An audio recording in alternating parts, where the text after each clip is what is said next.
What is going on, guys? We are back playing some more Surviving with Thermal Expansion.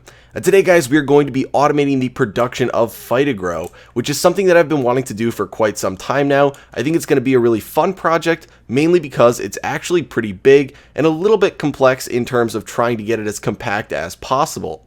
Now, unfortunately, we are not going to be able to fully automate the production, as we do not have anything to auto-craft with. Unfortunately, it was removed when Thermal Expansion 5 was released, and has yet to be put back in or reworked, so we're going to put everything into different caches, and then I'll just craft it whenever I need it, probably in just bulk sessions, and then store it somewhere else. So that is the one hold that is put on the full automation, but I suspect most of you are probably playing with Thermal Expansion and at least one or two other mods, so you should have no issue coming across something that you can auto craft with. If you're in a mod pack, you'll have like 50 different things to choose from. So if you are playing along though just using Thermal Expansion, unfortunately we are going to have to do some manual crafting, which is a little bit weird for modded Minecraft, but I think we'll be able to deal with it for what we're going to get out of it. So I went off camera and did a fair amount of gathering, mainly just because this is so expensive. I mentioned that already, but I just want to stress that if you're trying to do this, it's definitely not really worth the investment unless you're going to be recording it and trying to have some fun. But I took it almost as a challenge to try and set it up and get all the stuff needed. So this chest right here has everything that we are going to need, or it at least should. It got a little messy because of how much stuff is actually in here, so I couldn't try and keep it organized that much, but I think we have everything we need in here and we should be good to go. Now, part of this stuff is already crafted. A lot of stuff were old machines, so we're not going to do the full out crafting just to try and save some time, but I do have a list on my other monitor of all the things that we're going to need. So just to do a brief rundown, we need 6 pulverizers, 4 cache, 1 induction smelter, 1 compactor, 1 igneous extruder, 1 phytogenic insulator, redstone furnace, 1 aqueous accumulator, and then the other stuff is just kind of random things. We're going to need 3 item ducts, 2 filters, 1 reinforced upgrade, 1 monoculture cycle, and 1 sapling infuser upgrade or augment, whatever you want to call it. But what we're going to do right now is just grab out majority of this stuff. I don't think we're going to be able to get all of it out of here. Actually, we probably will be able to. Oh my gosh, we're so close. Okay, we're going to put I think we're going to put the item duct and the fluid duct back in here for now. Actually, you know what? No, we're going to put the 2 useless tools back here. And we should be able to craft every single thing now if we have, enough room in our inventory to actually put it in there. So we're going to do the sapling infuser augment. We're going to craft that up. Now, these are some of the more expensive things that we actually are going to have to craft today, would be the 2 augments. So we're going to have the sapling infuser one, which is not a specialization, and then we are going to be using the monoculture cycle, which is in fact a specialization and required, again, a very large amount of resources to get. Those are probably the 2 most annoying things that you're going to have to get today. Then the next thing we're going to do is just go from the top of the list that I have and make a bunch of pulverizers. So we'll make all 6 of these. Then we're going to do 4 caches. I hope I'm pronouncing that right. I think I am. Cache. It's weird. Saying it just cache is fine, but saying caches it's just weird. But yeah, we're actually going to do 5. I think I put 4 in my list. No, they don't stat. Oh my gosh. Okay, well, there goes our inventory space. And then we're going to do an induction smelter. So get that going right here. We need a compactor. And it's just occurring to me that I didn't actually get any lava or water for igneous extruder. The water won't be an issue, but hopefully we can go down into the mine and find some lava. So I just made the compactor. We need the igneous extruder now that I'm talking about it. I guess while we're doing this crafting, I can say I have been a little bit busy, so there haven't been any videos out recently, as you probably already know. The reason behind that is because exams have been happening recently, which is sort of a pain in the butt, so as always, I'm not really great at dealing with that in terms of time management, so it ends up, reflecting in my video production. But we're back now. I finished my hardest exam the other day, heat and mass transfer. Definitely pretty rough, but we made it through, so we are back to recording, and I was actually really looking forward to recording this episode for a while now, so I really wanted to get to it. But as you may notice, something that I said I would do last episode when I set up the house was move all this stuff in and finish the roof. And I have not gotten around to that yet. It's going to be a little bit of a pain in the butt to move this stuff in there, so I'll probably do that later today, mainly because we're going to need the power source to be in there to actually supply power to this whole setup. So we sort of need it to be in there, not really any option not to. But yeah, I think what we have to do now is, I do have 2 buckets in there. I was going to say, I was trying to find them so I don't make extras. So we got the water, and I don't think there's any lava showing on the map right now. So I think we are going to have to go down into the mine. Definitely not ideal. I probably could just go into the nether, but I'd rather just go down here, not deal with loading all of that in. I should put stairs in here. That's something that always annoys me, is coming up these, and it's probably about to annoy you guys too, because you're going to hear me repeatedly clicking to go up. Okay, here we go. You know what? We'll just hold down spacebar so you guys don't have to listen to that. So setting this whole thing up, I actually have a photo on my other monitor right now along with the list. I went into creative, I set it up, and it took about 45 minutes before I was confident that it couldn't get any more compact. And it looks really, really clean, in my opinion at least. But there is one part that I could not fix, and that was, I guess it's something I'll talk about later, but it's one set that's producing stone bricks. And we don't need the stone bricks for anything, but because it's the primary output, I don't think there's any way for us to just completely delete those with like an augment or something. And then on that same note, most of the stuff in here is not going to have an augment, so it could be further upgraded. But for now, not really going to worry about that. We could, increase power consumption and, increase the speed of everything, but not a huge concern right now. So I think we're going to set it up right over here in this area. It seems like a relatively good space for it, and then the rest of the machines will probably be on this wall. But I'm just going to count. It's 1, 2, 3, 4, 5, 6. So it's 6 across.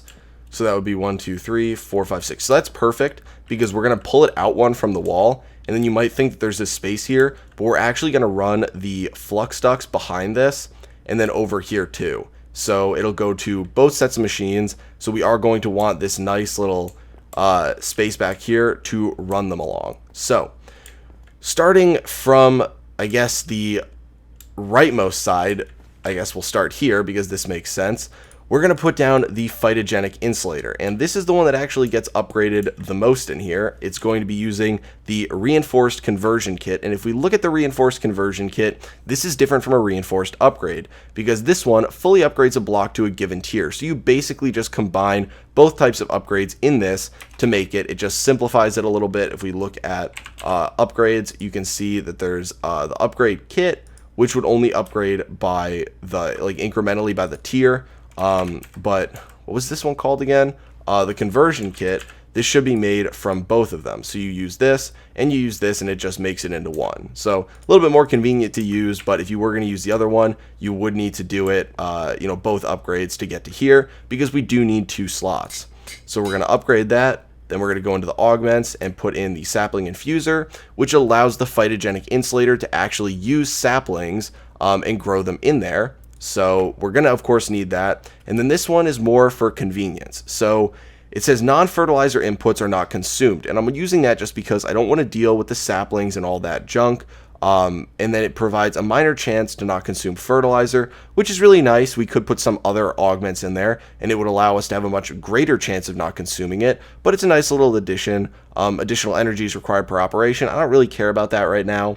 And then secondary output chance is substantially reduced, which is good because eventually I'm going to have to put down a cache somewhere to actually store all of the saplings, or I could upgrade this one more time, which is probably what I'll do, and then just put in the augment to remove all secondary outputs. So it'll make it a little bit cleaner, but for the time being, we're just going to go with this, and this will end up filling up with saplings. So we'll throw those in there. I will need to make some Phyto-Gro eventually. Shouldn't be too much of an issue. We've got, the phytogenic insulator outside that's hooked up with other stuff if we need it. But for now, this is what we're going to set up, and this is going to produce wood for us. If we look at the recipes, once we get our aqueous accumulator hooked up, which I will do after we use up this lava and this water, I'll go out and get some more water and hook it up.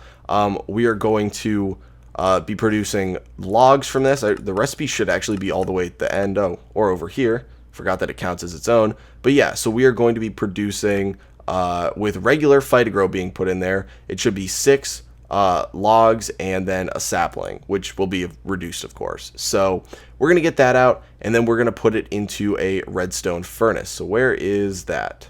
I did grab that out, right? Yeah, so we got the redstone furnace right here, and I will end up setting all these outputs once we finish this whole area. Just going to close that door for now, and we should probably put up some torches in here, light it up a little bit because it's getting a little dark. Oh, I missed the wall on that one.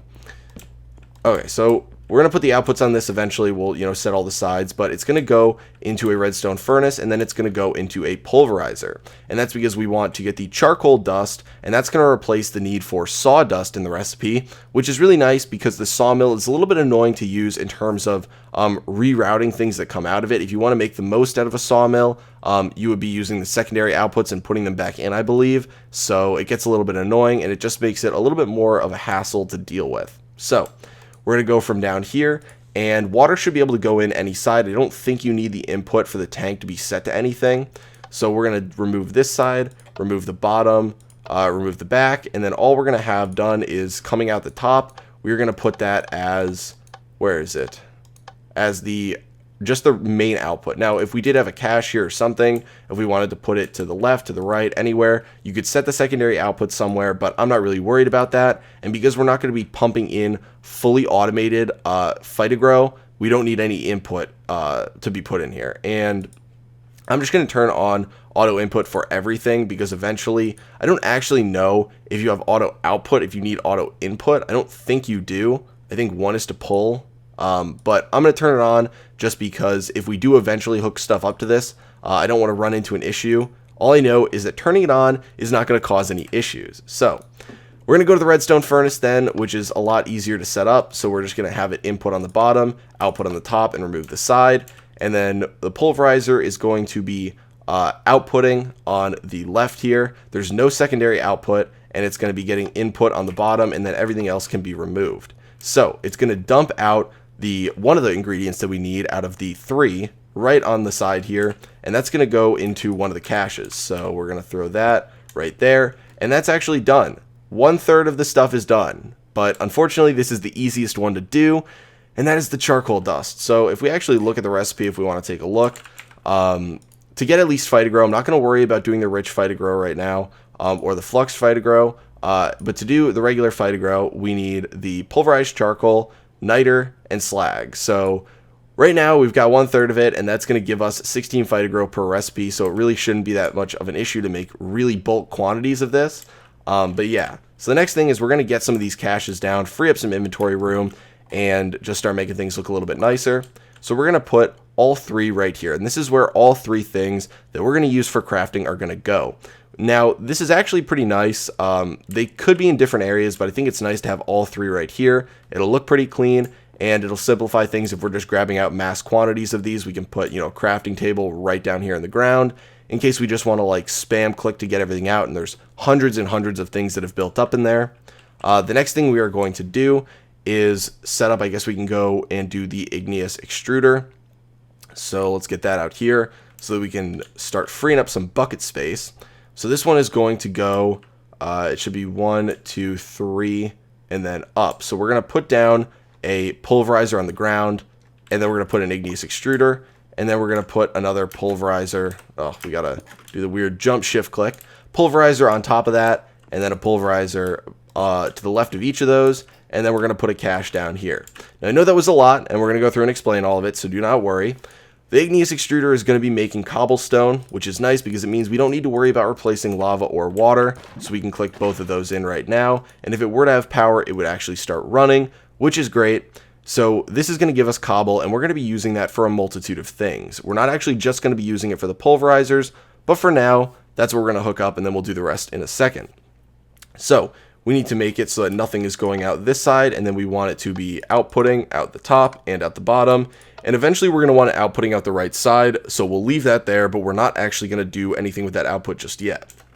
So this is going to get cobblestone into it, and it's going to produce sand at both the top and the bottom pulverizer. The reason we're doing this is we just need a copious amount of sand, so we are going to be running 2.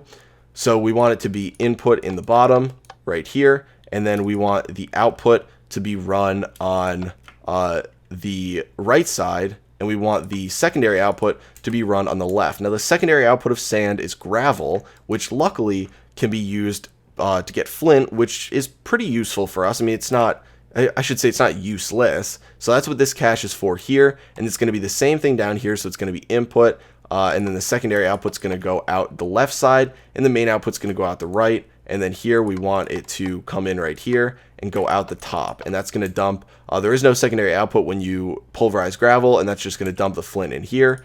And then again here we're going to want it to be like this and get rid of everything else. So it's coming in the right side and dumping it down here. So this cache is going to fill up with flint probably really quickly just because of how much sand we're processing, but that's really not that much of an issue. We can upgrade it in the future, or just, you know, every so often dump some of these out. And if you really wanted to get rid of all of this together, you could put augments into the pulverizers right here to get rid of secondary output, and that would completely just chop off this portion right here. But if you want flint for something, and I think we eventually might, then it's probably a good idea to stock up on it. It really couldn't hurt that much. So now that we have that, the next thing we're going to deal with is using the compactor to get sandstone from our sand and then pulverizing that, and that's going to get us sand and niter. So we're going to go with the compactor right here, and then we're going to go with the pulverizer right here next to it. So the nice thing is that, again, this is going to be part of the setup that is going to go straight into this cache right here. We don't need to do any piping or anything. That is the one nice thing about how I set this up, is that while it's really compact, you don't really need a lot of piping, which I think makes things look a little bit worse. I think it's cool just to have a wall of machines that interact with each other. So right here, we want this to be on storage mode, which is going to produce sandstone from sand. So we're going to go to configuration, and the sand is going to be coming in from the left here and output out the right. And we want to get rid of every other side, or every other, what would you even call that? I guess it's like not an interface, input or output, whatever. We're going to get rid of all of those. And then it's going to be outputting right over here. And this pulverizer is going to be, it's going to be receiving there, and it's going to be outputting the main output over to the right, which will drop the, I believe, actually, no, it probably should be the secondary output. Because if we look at Phyto-Gro and we look at niter, yeah, niter is the secondary output. And then the main output, which is going to be sand again, is going to go out the top. And this is where we're going to start kind of hooking things up with a little bit of piping in here. I was not able to completely avoid using it just because of how things need to be transferred. So basically we are going to try and make use of this 2 sand that we're going to be getting out from this. So we're losing 2 sand to get a chance at niter, but we can put the 2 other sand that we get back to good use. So we're going to put the induction smelter right up here, and that's where a lot of the magic is going to happen. So I believe I should have enough item ducts. We're only going to need 3. Now, I have the opaque ones because I don't feel like making new ones, but if you really wanted the system to look extra cool, you could do the clear ones. So I would suggest that. I think it looks a lot nicer. We'll eventually upgrade to those, but for now, I'm too lazy to make more, so we're going to go with the ones that I already had. Now we're going to go and remove, oh, I forgot, you only actually need to right-click on it, don't you? Yeah, so we're going to remove attachments on a bunch of these sides that are just completely irrelevant, and we're going to be adding filters on some of them.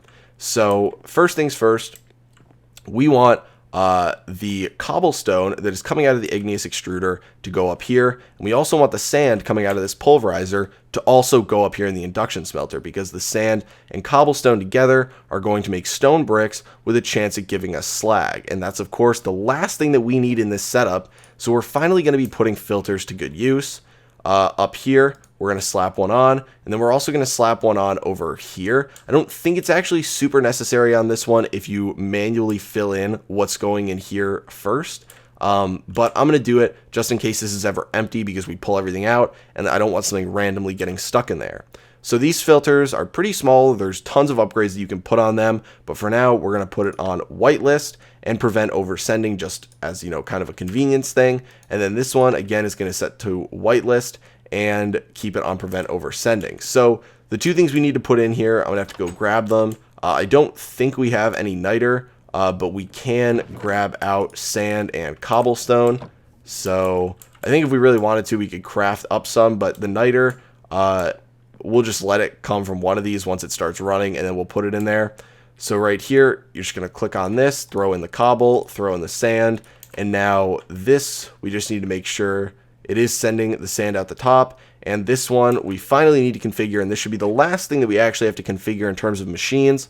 So we want the main input to be coming from both the bottom and from the side here. It's going to get sand and cobble. Nothing going to be happening on the top. And then we want it to output out the right side with the secondary output. So that should be there. And then if we really wanted to, and I don't really know what we're going to be doing with this. This is what I was talking about with the stone bricks. We will have to get rid of those somehow.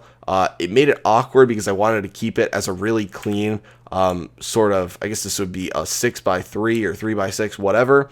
And there's really no good way for me to put down a storage spot for the stone bricks without messing that up. So for the time being, I'll just grab them out manually. We will use them in building, so they're not useless. I should store them somewhere and not just try and dump them, into lava. But for the time being, I really don't know anything good to do with them in terms of placement. So unfortunately, that is one last hold I have on this outside of needing a thing to actually auto craft with. But other than that, I think we actually should be pretty set on this. Now all we need is the power and to hook up the Aqueous Accumulator over here, and it should actually start running. So I think what we can do, and I've had problems getting the Aqueous Accumulator set up before, but we're going to come down here and try and set it up. So I'll go down below this, and I do have a Fluiduct, so we'll put it down here. I think Fluiducts can move against gravity. I've never had an issue with them filling up. I guess we'll see. Yeah, I think it doesn't really say anything about gravity, so we'll see. Maybe it needs to deal with that, in which case I have other solutions. Why is it... what? Okay, whatever. We do need to go grab some water, but I'll throw it on this Fluiduct here, and... well, first off, I don't get why it's full. Like, we just crafted it. I don't get why it's full right now, but it is set to output at the top, and I had some issues with this before, where it just doesn't want to output in here, and this is technically full, I think, which is odd. So let's come out here, and... so this one is running. It's running against gravity, and it's putting into this phytogenic insulator over here. So it strikes me as super weird that this one is running fine and the other one does not want to. I don't know if it was a change with the update or something, but that is a fresh Aqueous Accumulator there, and for some reason it does not want to output water. Maybe it's an issue with the update, maybe I'm doing something wrong, but it should be able to accept water in on any of the sides regardless of what input or output they're set to. Luckily for us, we can manually insert water for the time being, just as kind of like a proof of concept. I don't really know why this isn't working. Again, I had issues with it last night, and when I was trying to set this whole thing up, and it's regardless of the side it gets input on, it just does not want to work. So if someone by chance knows what the problem is, that would be amazing if you could tell me, because it's getting a little bit annoying. But I'm going to manually input water right now. You get so much out of all of this that if you really had to manually input water, it wouldn't be the worst thing in the world. But of course, we're playing modded Minecraft. We want to fully automate stuff, so it's a little bit unfortunate. But we're going to fill this stuff in right now. I might just put a trapdoor there or something eventually so we can get back down and access that. The last thing we need to do is add the leadstone flux ducts behind here. Pretty much everything here is going to require them. So I'm just going to go around and try and hook this up in the cleanest way that I possibly can. So like that. And I know this one actually doesn't need it right here. Oh, where is my crescent hammer? There we go. Get rid of that. So everything now should be hooked up. And I think what I'm going to do, just so that we can get a little glimpse of it, is I'm going to come out here. I'm going to wrench up this full energy cell, and I'm going to drop it in here. And eventually, everything will be hooked up. So we won't need to deal with this, but I just want to see this thing run a little bit so that we can verify that it actually functions. So everything here should be filling up with power. You can see the igneous extruder is starting to run. It dumps the cobblestone in the top one first, then this one, and then it's already got one in here. So then the sand, if we end up getting one, should get dumped into here. Yep, so there we go. It'll start cooking. And down here, it's starting to fill up the compactor. Have not gotten any gravel secondary outputs yet, but you'll see that this produces one stone brick, and then we get slag. And this is the perfect time. I guess actually, I had slag the whole time. I should have whitelisted it there. But now it should get pulled out of there, put it in here, so that'll be the first portion of it. And over here, the only thing that we have to do to get this running is to throw in some of the Phyto-Gro, which we can actually go make right now. And once this runs, we have a chance of getting niter, but obviously I think it's like 20 or 40% chance, so it's definitely not great. Do we have any extra Phyto-Gro laying around? We do not. Oh, we have rich Phyto-Gro, which we can use. Obviously, it's not ideal, but it can jumpstart the system a little bit, and then we can just use stuff in here to actually make it. So we throw that in there. It'll start running decently fast, and we'll get, now I think, 12 wood out of this, which will give us a lot of stuff. So we did get niter, which is great. So the last product that we need is going to be the charcoal, or pulverized charcoal. And this is great because it means that I'm going to have everything I need for an awesome thumbnail right now. Everything is good to go. You can see it's running. I think it looks really, really cool. And I really was, hoping that it would perfectly fill up a wall here, which is great because it will once we start putting the machines down on this side. So yeah, I think that's going to be it for today, guys. Unfortunately, I do have to head out to class, so the video ended just in time. But hopefully you guys enjoyed this. I did spend quite some time trying to get this to be sort of like the perfect setup for this as best I could using just thermal expansion. But if you guys know what's going on with the Aqueous Accumulator, please let me know. That would be superb if I could figure out how to fix that. Manually inputting stuff into this whole system was not the goal, so trying to minimize that as much as possible. Other than that, guys, though, I hope you have a great day, and I will talk to you later. Standing in a glass bowl at the end of a black hole, cold, lost and upside down. Faces swirling past me, all my memories rolling vastly.